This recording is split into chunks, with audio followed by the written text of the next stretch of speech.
Here's some different ways we can stop the rod. And first way is just to make sure we're bending it. Like for Skagit casting, short heads, we just want to bend it and then it'll unbend on its own, right? So you get the weight of the D-loop against your fulcrum and your bottom hand, bend the rod, and it unbends on its own. And that way we don't have to stop really high. We can keep the rod out of the way. A couple casts here with lower, softer stops and a little bit of follow through.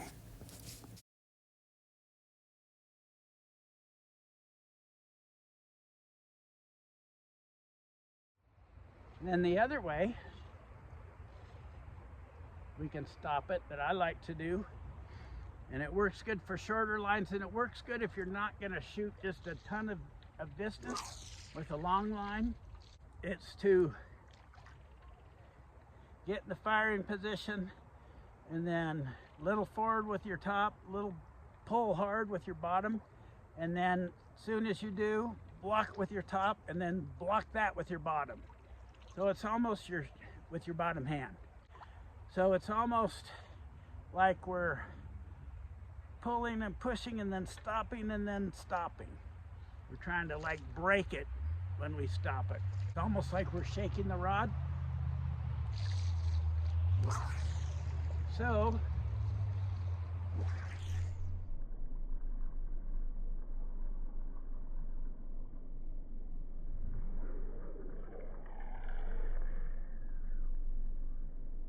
if you really want to pop it hard,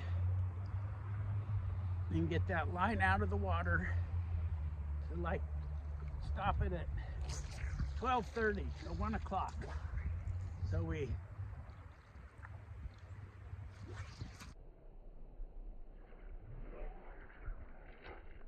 like that, okay? Just popping it really hard, stopping it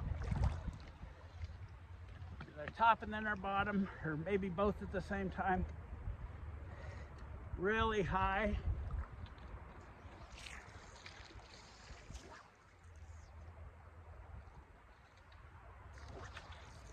Yeah.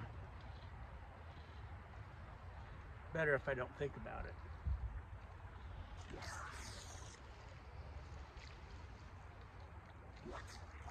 Hey, just like it just blocks it. Okay. And then the other way is to stop it. And we've all heard of a positive stop. I've talked about a positive stop, but to be honest, I don't really know what the term positive stop means. It's kind of stupid. You either stop it or you don't. So we can get it back out there with the old pop around. Okay.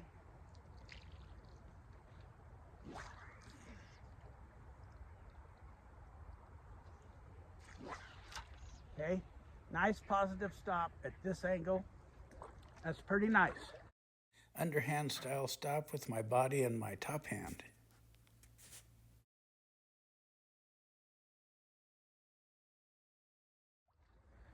You might not want to do it for Skagit casting, because you could hit your rod with your fly. But for longer lines and for touch and go casting and reasonable sized flies, a nice high stop, pull with the bottom hand. Okay, I stopped a little too hard.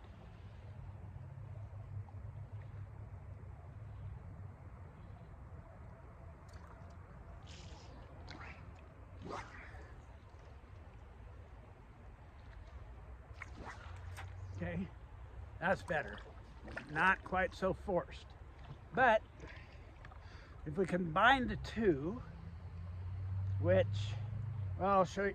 So for longer casts and shooting longer lines, it really helps to extend my top hand and to use my bottom hand all the way through up to here.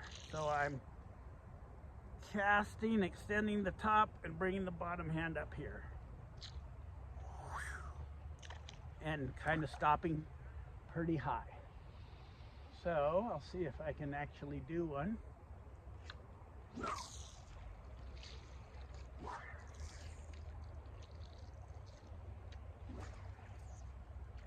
gonna shoot a little line. Okay, that was pretty good because I kept the energy. That long stroke keeps the energy going through that fly line so it doesn't peter out at the end when it's trying to unfurl with the longer casts. So, and if you aim really high and do that, I don't know if you can see it, but you can get a nice cast that will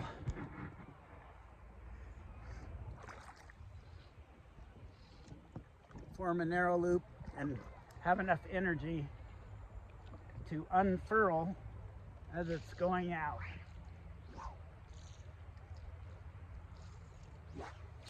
So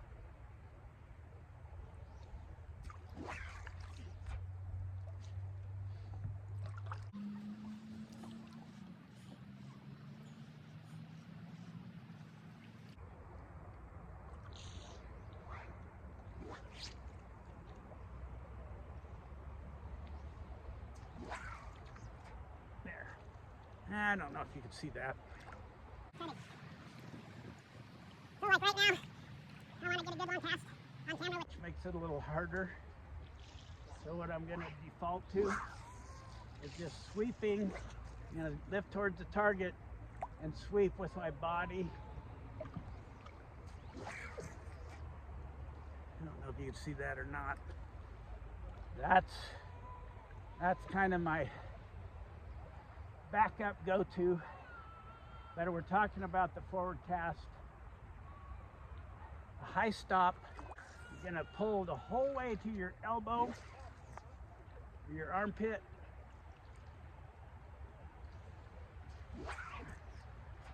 Okay, I want a little higher stop. I gotta remember, okay, I'm gonna aim for that taller tree against the cliff so you can see it.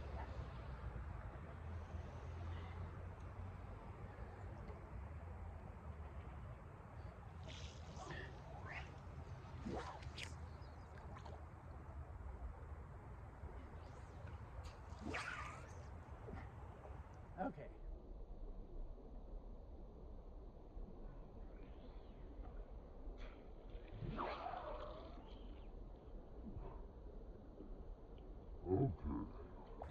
So, kinda. Now, the last way we can do it, combine the high stop with a hard stop and stop it hard with our bottom hand. So instead of shaking it like that, where we stop and block with the bottom hand, stop with the top, block with the bottom.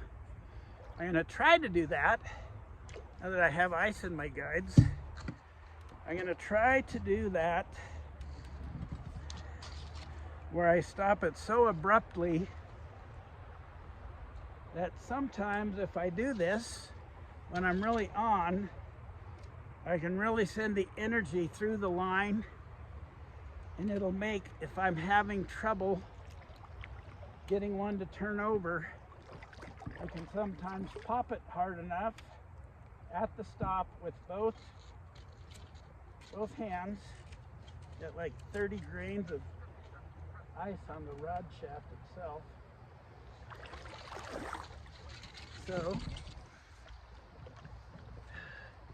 I'll try. Actually, I'll probably have better luck doing it right-handed. I'm not going to crush the forward stroke. I'm concentrating on stopping abruptly.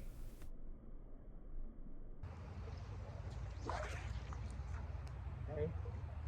See how much more strong the turnover is? So I'm having an extended top hand and a completely rotated bottom hand, reel to elbow, and I'm stopping it hard. It's kind of hard to do. It's in stopping it hard, trying to break it on the stop.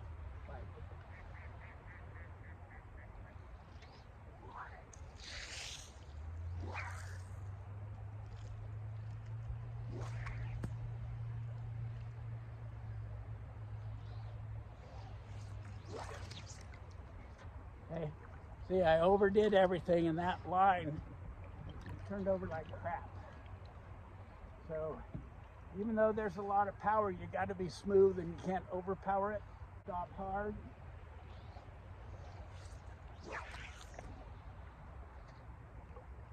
Hey, that was a little bit of it, not very good. Hand to armpit, reel to elbow, and then just be nice and smooth.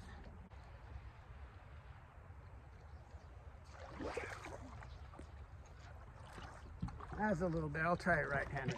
Kind of sucks though.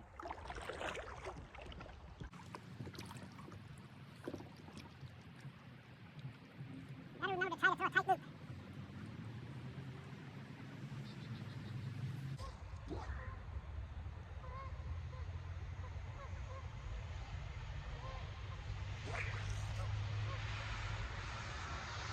There, that's what I was after.